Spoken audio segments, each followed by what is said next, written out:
And let me just do quick introductions here of the panel members.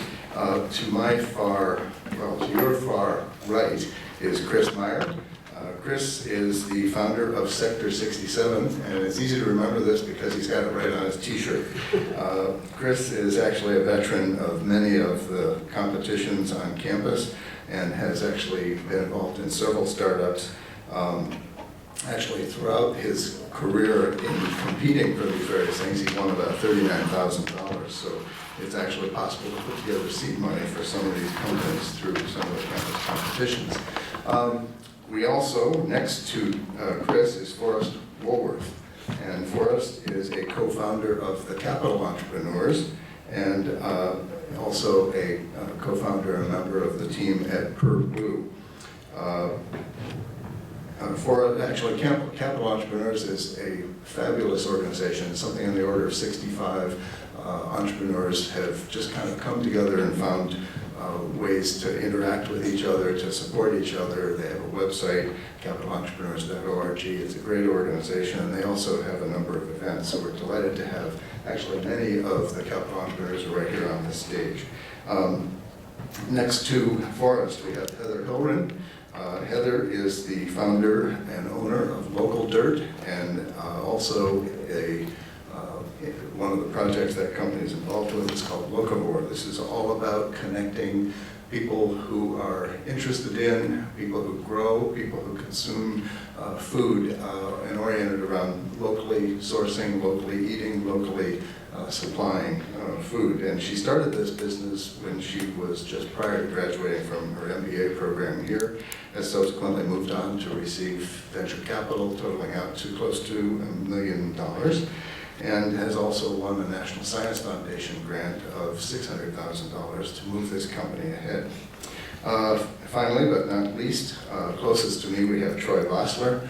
I met Troy when he was a freshman, and he came to me and said, gee, what is this about entrepreneurship? We're kind of interested in starting a company. And we talked for a little while, and he went away, and I thought, well, that was probably about the end of that.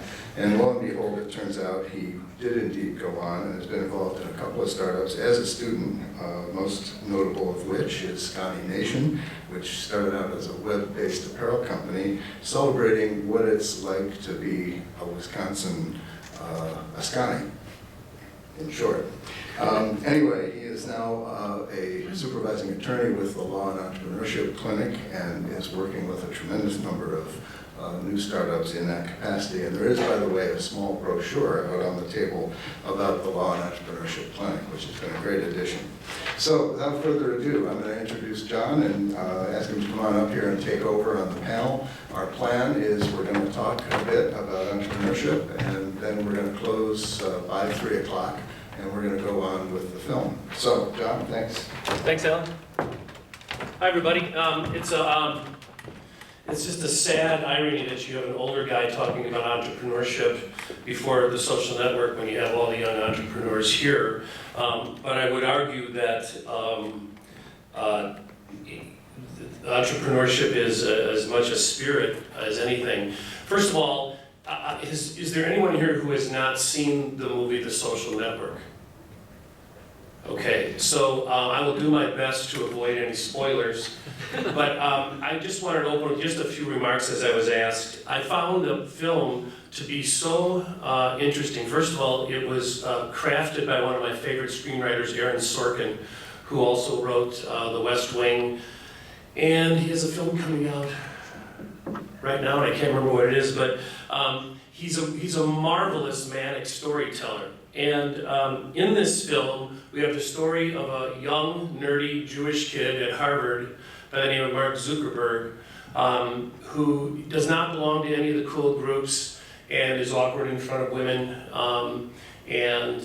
but has that wonderful self-confidence in a quiet way that comes from being the smartest kid in the room. He has some friends, including Eduardo Severin, played by Jesse Garfield.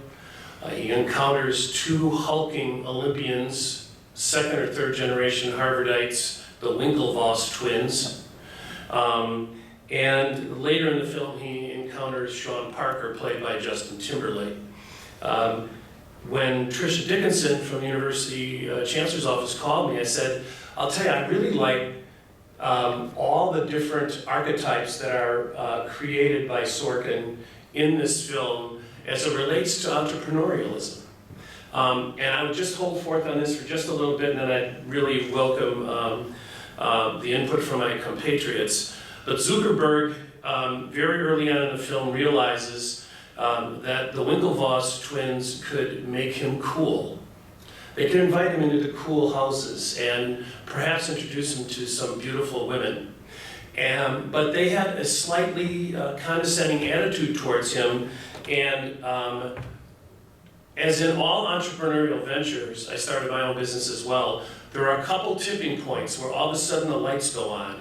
And very early on, Mark Zuckerberg realized, I've got the goods. These guys don't have the goods. These guys feel entitled, but they don't have any chops. Even though their father went to Harvard and they're Harvard men and they row on the crew team and they're Olympians, but they don't have the chops. I have the chops. I have the intellect, the vision, and the passion. And the Winklevoss brothers essentially wanted to be Mark Zuckerberg's agent, except that he would really be an employee. They didn't want to be an agent, they wanted to be his employer. So he very quickly moved away from that. Then there's Eduardo Severin, who was landed money from Latin America at Harvard, and he provided early startup funds for Mark Zuckerberg's Facebook venture, actually much smaller numbers than some of the numbers I heard here, in terms of some of the grants and things he received. But it got him up and it got him some servers and things to go like that, with that. And then later on, Zuckerberg meets Sean Parker. And it was Sean Parker, I think, who really understood what Zuckerberg was seeing and thinking.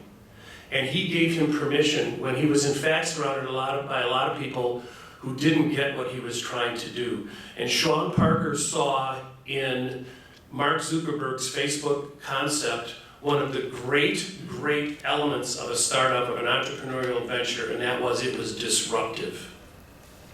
It was going to change markets and networks. And his conversations with Sean Parker about how to monetize Facebook, how to market Facebook, what Facebook could be, were the pivotal scenes in the film, but I would also argue pivotal scenes in Mark Zuckerberg's career and the growth of Facebook. It's ironic that we're discussing Facebook today, since they're rolling out about 3 Facebook updates in 1 week, as best as I can tell. The data on Facebook now is startling. It is one of the most valued companies in the world. It has millions and millions and millions and millions of users, eyeballs, many more eyeballs than CBS, ABC, or NBC, the networks of old. Plus, it is not just eyeballs, it's people interacting and spending time in this virtual place called Facebook. I find myself most interested in where Mark Zuckerberg, just like Stephen Jobs, I've been an Apple fan for a long time. I'm less concerned about where Facebook is today, but I'm really intrigued about where it's going tomorrow and what Zuckerberg's vision of it is. The first thing that, the last 2 things I'd say about entrepreneurship, and not only did I start my own business and I'm in show business, so every feature film, every TV show is actually a business startup. You have to finance, you have to have a concept, you have to staff it, and they go away, although you have credibility to start other ones, and there is a framework for it. Having started my business 30 years ago in an industry that was just growing, I always felt that entrepreneurship was capitalism in its purest form. The harder you thought and the harder you worked, the more you made. And that's not always the case if you're working for someone else. You can work really hard and have really great thoughts, but it belongs to them, not you. That being said, I just want to open up the discussion. Now, have all of you seen the film? Okay. I found the most interesting aspect of the film, the relationship, at least in Act 1, the relationship between Mark Zuckerberg and the Winklevoss twins. Also, the president of Harvard Larry Summers' reaction to the Winklevoss twins when they came to his office and thought that Mark Zuckerberg was being mean to them and un-Harvard-like. So I'd just like to begin talking to you guys through the eyes of entrepreneurs. What was your take on the film, and what jumped out at you? Why don't you go, Chris? So, essentially when I first saw the film, I saw it pretty late. So it ended up being that everyone was talking about it, and Facebook was pretty well lit up with comments by then. But kind of the perspective that I took on it was I really didn't know about how Facebook had gotten started. And so it was all news to me to see the whole film and to see how it was pieced together. Now, of course, when you see film, as with all show business stuff, I'm sure it ends up having to be dramatized, and so you don't really know what any of these interactions look like, and most of the people that were interacting in this, they're still sealed because they've just settled all these giant lawsuits. But it was really incredible to see kind of the way that the startup went, and it really, I've seen it in real life where someone has an idea and it gets passed on, and it gets third party passed on again, and then by the time it comes around and someone does something successful with it, you have 4 different people who all say, oh, I had that idea. I mean, you run into that all the time, though, where you think, oh, I had that idea like 20 years ago, but that's a different thing than when you start to act on it. And I think that's something that's intriguing to see through the film, is to see how the different characters in the film acted on it differently, and how they kind of took their piece of it and thought that they were rolling and working on it, whereas someone else was taking it in a different direction. And kind of see how that played through. Yeah, and can I just amplify that? In the first night, Mark Zuckerberg went home and drank 4 Heineken and wrote the code, that was the computer code that essentially became the first Facebook. That's something the Winklevoss twins could never do, sit down and write code. So the act of writing code was the fundamental skill, talent, asset that Facebook had, I would argue. And then very early on, giving direction to other code writers. And obviously having a vision of what that code would create and how it would build a network. But he could do what the Winklevoss twins, who thought they had a great idea, couldn't do. Everyone has an idea. Everyone has an idea for a movie, an iPhone app, or a TV show, but there's a big difference between an idea and execution. Sorry, go ahead, Forrest.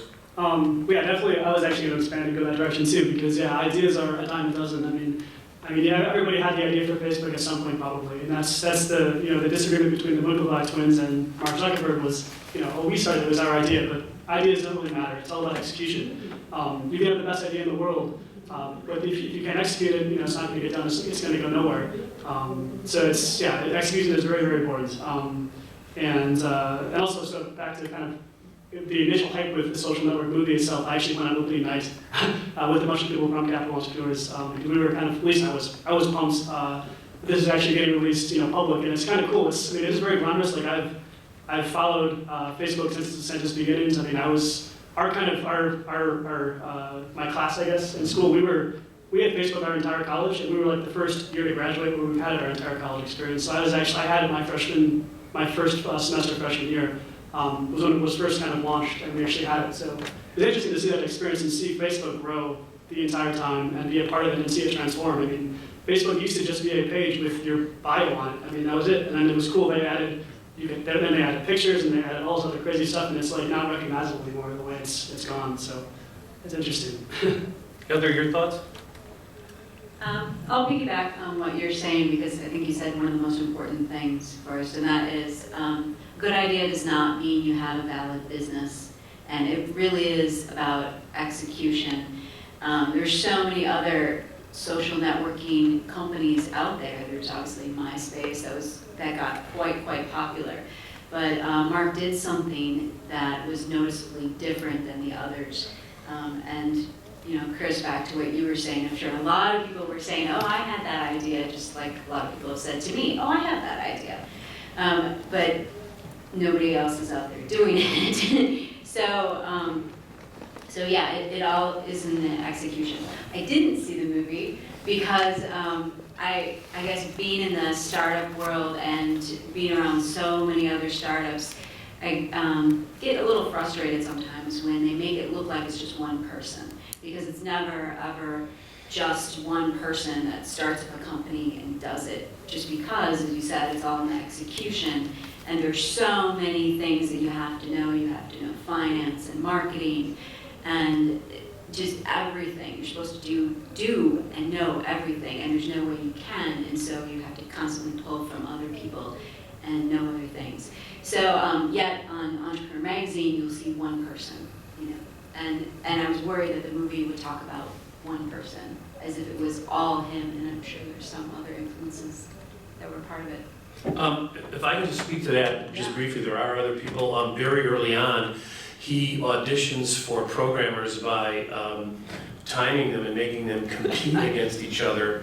I think there was some Jägermeister involved as well.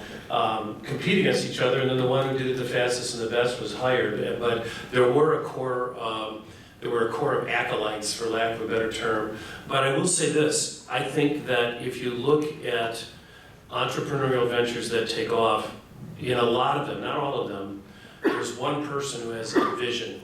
I would argue Steve Jobs is that person at Apple, and Mark Zuckerberg kept everyone on the beam. And then the other thing I would argue is passion. I think that I think Zuckerberg essentially had all-consuming passion for his ideas. Jobs has had, as Judith Faulkner does at Epic, as Pleasant Rowland did at American Girl. You wonder, well, I don't see Pleasant Rowland that often, or I don't see Judith Faulkner that often. That's because they are working. And I would argue Mark Zuckerberg had the passion and the vision, and the others, a lot of other people rolled along with that. And they did contribute, and they all became gazillionaires. To expand on that, actually, so I definitely agree with the passion stuff. You have to have passion, and the reason, like Mark Zuckerberg, Steve Jobs are they're in front all the time, kind of, is because they're the leader. They have the passion, they have the dream. You have to align people on your team that are helping you execute. So it's not just them; they have the entire team, and you have to align the entire team with you on that same vision, basically. So they also have to be passionate behind the vision, but basically they'd be able to point to somebody and say, he's the leader, basically, or she's the leader. And if you don't have somebody to follow and sort of guiding the vision, you're not going to be able to point everybody in the same direction. So like Steve Jobs and Mark Zuckerberg were the leaders, so like he's the leader, this is the passion, basically, we're going to execute, and this is what we're doing, kind of. Troy, what are your thoughts? Yeah, and I think, again, building off of that role of the leader can really change, because at the beginning, as you mentioned, John, the asset was Mark Zuckerberg's ability to be an amazing programmer. And just this past week, I read an article, I think in Gizmodo, a tech blog, that reported that Mark Zuckerberg is actually a lousy programmer now, and he never programs. And his role has completely transformed into this visionary, this champion for his vision for Facebook. And so I think as an entrepreneur, your role constantly changes as well. And it's that ability to be able to pivot and see those hurdles and ultimately overcome those hurdles, which again points to execution. And it really is all about execution. And in my other life where I work as a lawyer, I see so many clients come in and talk about they have this fantastic idea, how can they patent it, how can they protect it, what's the intellectual property behind it. And at the end of the day, you could spend years and years trying to get a patent and hundreds of thousands of dollars trying to get that patent or defend that patent. But at the end of the day, either you're going to do it or you're not going to do it. And if you were to look at the number of patents that Facebook actually owned prior to the past 2 years, let's say, it was something like one, and that was mostly just to thumb their nose at the system. And so at the end of the day, they were not the first. There was Friendster, there was MySpace that did essentially the exact. Classmates.com. Yeah, essentially. Onion did a great headline. Yeah, essentially the exact same thing. Facebook just did it that much better. And if you watch the movie, the line that I like the most is when they're sitting in the lawyer's office at the discussion table. The Winklevosses on one side, Mark on the other side, and the Winklevosses are saying they invented Facebook, and Mark says, oh yeah, you guys invented Facebook, then why didn't you invent Facebook? Right. That's a conversation I just had beforehand. When Facebook was nascent, when it was only 1,000 users at Harvard, the Winklevoss twins could have jumped in and created their own Facebook with a different name. It wasn't even called Facebook then, it was called The Facebook. And they could have done it, and the reason they didn't do it is because they couldn't. Literally could not do it. We're not capable of it. And there's a difference between an idea and a dream and a vision. All sorts of people have ideas, all sorts of people have dreams. A vision is a completely different animal, I would argue. And the light kept going on for Zuckerberg. In the film, they showed him going, ooh, what wall posts, and what about saying what your relationship is? And obviously Aaron Sorkin in the film, if you watch, tries to make a case that the most intriguing, largest social network in the world was created by someone who doesn't like talking to people. That he was a borderline social personality disorder, and that he'd rather talk to someone over a computer than face-to-face in a college bar. I would like to move on to just another character, Eduardo Saverin, who was a close friend of Mark Zuckerberg's, one of his few friends. And he helped capitalize with his father's money the little startup to the tune of like $20 or $30 or $40,000. It was not a big number for servers and some employee costs, and then a verbal agreement to be partners and to also give some stock to some of the guys who were programmers who very early on fell in with Mark Zuckerberg. But they fell apart over monetization of their idea, if you think about it. And I just wanted you guys to hold forth on the whole notion that it's great to have an idea and great to have a logo and great to have a company, but you have to very quickly create a revenue stream. And you can't live on grants your entire life. Eventually you have to jump in the deep end and be a concept that throws off profit. Can you give me your thoughts on that and those tipping points in the film as well? Chris, I'll go back to you again. We'll reverse order eventually, I'm confident. Well, you know what, hold on. Why don't I start with Troy and then work back to you? How's that? You want to do that? Yeah. So in my entrepreneurial experience, we had a very simple revenue model. It was a low-tech traditional business. We buy t-shirts and then we sell them at a markup, and we establish a brand around that, and that leads to the value add that we're providing. So for us, it was very easy. My partner and I, we each put in $300. We started with $600, and we were cash flow positive after our first batch of 100 shirts, which we sold out of our dorm room. So that was a very easy decision for us. What I will comment on, which is a little different, is this idea of working with a partner, which I think is a little bit of a double-edged sword, because when you're getting started, you want that other person to lean on. You want a person that's intimately involved in your business, in your vision, that you can bounce ideas off of, and ultimately is an extra set of hands to help execute at the end of the day. However, those oftentimes, I find more often than not, those visions tend to separate eventually, and you have different visions and you have different life goals, if you will. So in my case, I started a company as a freshman in college and had a working relationship with my partner, and we thought everything was rosy, and we were just happy to make some extra money to buy beer on the weekends. But when you're starting to make real money and there's real value involved, then disagreements bubble to the surface, and ultimately my business partner made a decision upon graduation to take on a full-time job, and I ended up buying him out. But that was a process that took about a year from the initial time I broached the subject of buying him out until the ink was dry on the buyout agreement, and it hurt our friendship. And I think you'll see that happen in the movie as well, how these two started as great friends, and then their interests and their drivers diverged. And so in my case, I'm still friendly with my partner, but we're really not that close. And that's kind of the one thing that I take away from my experience. That's kind of the teardrop on it all, is that I lost someone that was a close friend through this business, and I think you'll see the same with Mark. I've partnered on television shows and things where I no longer speak to my former partners either. And I think you have to come in with eyes wide open. I've also had one or two partnerships that were really great, but by and large, they were partnerships for a long time before they became formal partnerships, so that how you handled conflict resolution and everything, there was already precedent for it. It's hard to work for 6 months and then become a partner and then figure out how you're gonna make the partnership work. Heather, how about you? We're gonna listen to you guys, you three talk about this monetization note, and then we'll take questions. The partnership one was interesting because, yeah, I agree. Having two leaders just doesn't work. The monetization thing, it's surprising for me in that Mark started with an idea and he wasn't thinking about monetization at all. And that's most of the startups that I see, including, I started trying to think about monetization and quickly found out that that was the wrong way to go about it. And in fact, my investors quickly told me that I should stop charging and actually give it away for free. And the reason is because if you don't get to a certain amount of market share, you're done. You know, even if you've done a good job and even if you're cash flow positive, somebody else can come in and copy your idea, throw a ton of money at marketing and elapse you.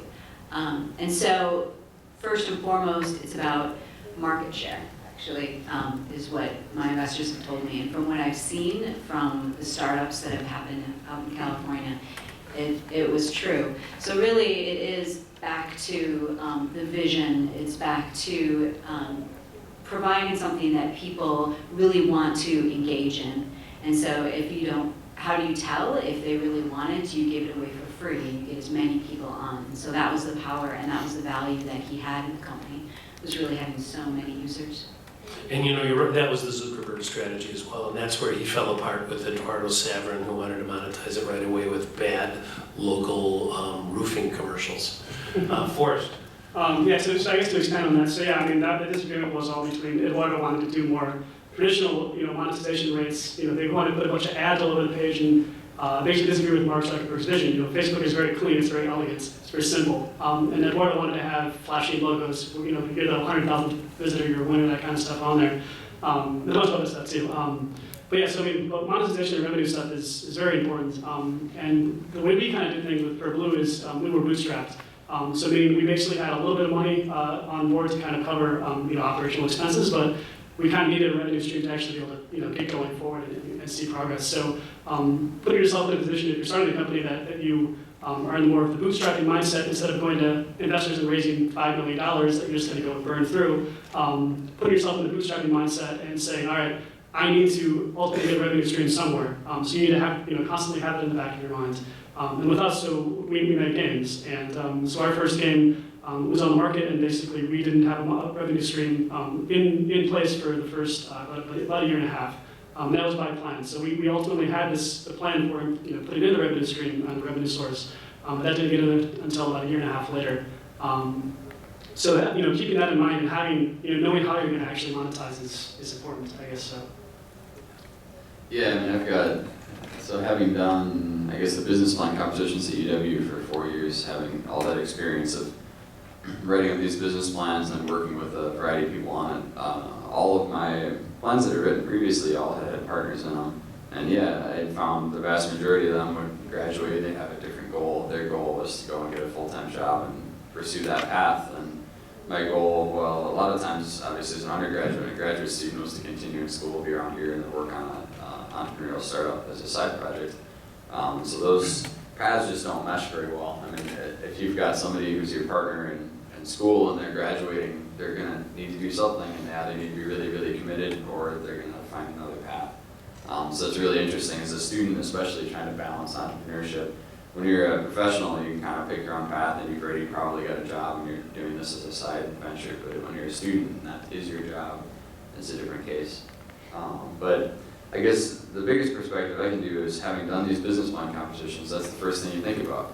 It's a business plan contest, and so if you can't show that you're going to make some sort of revenue or some sort of a positive change, you're not going to get rated very well when they're evaluating your plan. So that's always the first thing that was usually on my mind was, all right, what are all the different avenues and what are all the different advantages and disadvantages to going to all these things? And when you really sit down and think about it, there's a ton of different ways to give away a product and still get money, to give away advice, to give away help, give away time, but still end up turning products and turning people and getting customers ultimately. It's interesting, the number of, the popular term right now is pivot, the number of pivots and the number of turns and twists that businesses have where they're finding kind of their road, their pathway. No matter how much time you spend in a business plan, you can spend years, you'll end up still turning and twisting, trying to find the revenue path and the path that keeps everybody happy and alive. So. Before you take questions, is there anything you guys want to say about your businesses? How are they doing? How are they affected by the economy of 2008, 9, and 10? Yeah, Heather and I were actually just talking about this on the t-shirt side, on the Sconnie t-shirt side of things. As Alan mentioned, anything that fits in the bucket of celebrating the Wisconsin lifestyle is fair game for us. And so, despite the economy, we've had tremendous success in the past year, 2 years, driven largely by the success of Wisconsin sports teams, which is phenomenal. So, I'm wearing my Aaron Rodgers champ belt shirt right now, but we've had tremendous success with the Badgers and then the Packers and now the Brewers again. So that's wonderful for us, and we find that we have been sort of insulated in the majority of our revenue comes through our State Street store, and we still have new students coming in, and we're actually finding that students are becoming increasingly affluent as well here in Madison, and so that only helps our bottom line as well. But in terms of new ventures, we're working on doing a Sconnie beer, which we're looking to launch in March, so look out for that. It's going to be a lager available in the Madison area, and you can get a preview of it at sconniebeer.com. Did you trademark Sconnie? We did, yeah. Heather? For us, it's, obviously we give away our product for free, so it's less about the recession. The recession actually helped us because more people were looking to buy local. For us, it was the Local Dirt website goes off of, it depends on real-time information. And by real-time information, I mean farmers actually have to upload their inventory and their prices. And what we found was that over a third of farmers don't have internet access, and the average age of a farmer is 60. So it was very difficult to connect them with the internet and teach them about computers and such. And so we pivoted, we made a huge pivot. We now have the mobile app, Locavore, and we're going very, very mobile, and that's more static information, and we're actually using crowdsourcing to get the information in there, so we're less dependent on farmers to get the information. So Crowdsourcing meaning other farmers will tell you how their neighbors are doing or what they have that's right? nope. Crowdsourcing meaning we're depending on their customers. Gotcha. And in the mobile app, you can go and you can find farms and farmer markets. You can see what's in season. You can even find recipes. But the most popular thing to do on the mobile app, interesting enough, is to post to Facebook. Using the mobile app, iLocal. And so what we're doing is whenever somebody tags that post, the farm or a product, we're actually populating the farm and product on our site. So by doing what they naturally do, talk to each other, we're actually taking that information and using it to populate the data. Great. Forrest, how's biz? Good. So we actually launched PerBlue at the beginning of the recession, late 2008. So perfect timing as far as launching businesses go. But actually, we've actually had a lot of success. So we started in late 2008 with everything. And Justin likes to say, our CEO, that he loves recessions. So basically, we built our entire business in a recession. And recessions actually they're very bad overall, but they actually have some positive benefits. So that actually benefited us. So we grew our company. And the cool thing is, so with recessions, there are more people that are idle. And when people are idle, there can be more innovation. So people are idle, they want to do something with their time, especially on the student end. So all of us students who are going to be going and graduating, taking on the engineering side at least, taking jobs at Microsoft, Google, wherever else, and all these other big companies are saying we're not going to hire any new people this year. So it's like, well, you have an entire class of a couple hundred really, really smart people that now can't get an entry-level job at Microsoft. So now what are they going to do? They're going to sit around and do something. They're going to want to do something innovative and do something interesting. So on our end, so we get a lot of good talent that we could source and help us out with projects. So a lot of smart people wanted to help us out, and you can get people to work on something that they're passionate about. They don't necessarily need a paycheck, at least in the early days. So for the first full year, none of us got a paycheck. So we've actually, so a little bit of progress and stuff on PerBlue in particular. So we actually have over 35 full-time people now, and this has all been growing since the start of the recession. So we've hired almost 40 people. In this recession time, we're actually seeing a lot of growth, job-wise, revenue-wise, player-wise. This number in here for the number of parallel kingdom players is actually a little old. There's over there are currently 750,000 players right now from all around the world, and growing at around 2,000 new players a day. Just parenthetically for us too, I found it pretty interesting that just within the last 2 weeks, they crowdsourced gamers to find, to draw some DNA coding of the AIDS virus or whatever that had been stumping researchers for 20 years, and they got it, once they put it out into the gaming community, to find out how that gene looked. They got it back in like 3 weeks Oh, yeah. by crowdsourcing, which I thought was pretty amazing, and by going to a non-traditional crowd to do that, which by the way is kind of what the Wisconsin Institute for Discovery is about. But I know during World War II they hired screenwriters from Hollywood to come up with strange ways that they might be attacked, or and post 911 they did the same thing. So it's interesting, talent comes from all sorts of different places. Chris, and then we'll take some questions. Yeah, sure. So if you're not familiar with it, Sector 67, it's like a community workspace on the east side of Madison. Started about a year and 5 or so months ago. Basically, we have a whole bunch of workspace that people can come in and kind of work on anything they like. It's kind of like a gym club, except for we have tools and equipment to be able to build things, whether it's software, electronics, or hardware. And I have to absolutely parrot what Forrest is saying, is recessions are great. Never has there been a time when people were more likely to collaborate and to share equipment and share resources and to really talk to each other than when there's a recession. You can't afford to buy your own tool, or you have a startup because you don't have a job. And so I have a ton of people that work in our space that are working on entrepreneur ventures or don't consider themselves as entrepreneurs, but unbeknownst to them, they're working down a path towards starting their own company.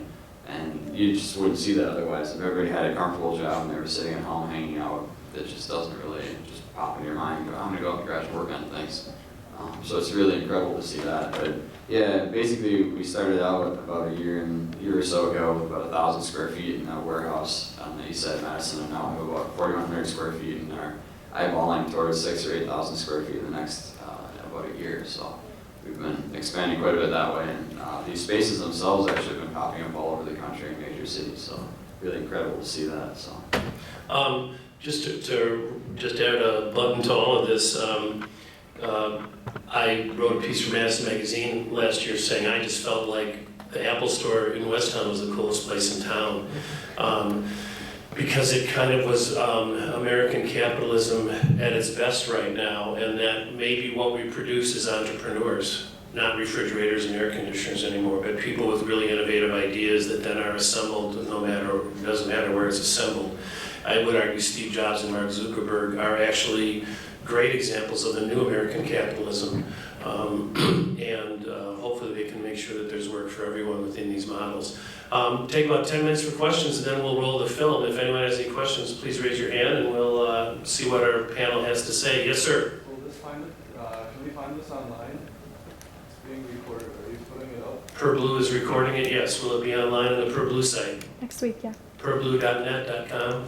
PerBlue.com. Follow us on Twitter at PerBlue. We'll announce it when it's up. And then you'll put it on Facebook too. Any other questions? Yes, sir? For the attorney, with partnerships, does the conflict involve the monetarization of the idea? Is there a sense where a person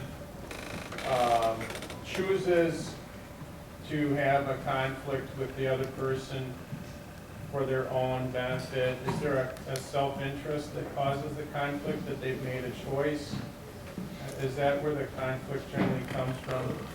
Or is it something that innately happens because of a business environment? So I think there's always a choice at play. People are making conscious decisions in what drives them. So in the case of the Facebook, I think Mark's partner genuinely believed that in order for it to be successful, it had to monetize in the way that he thought was best.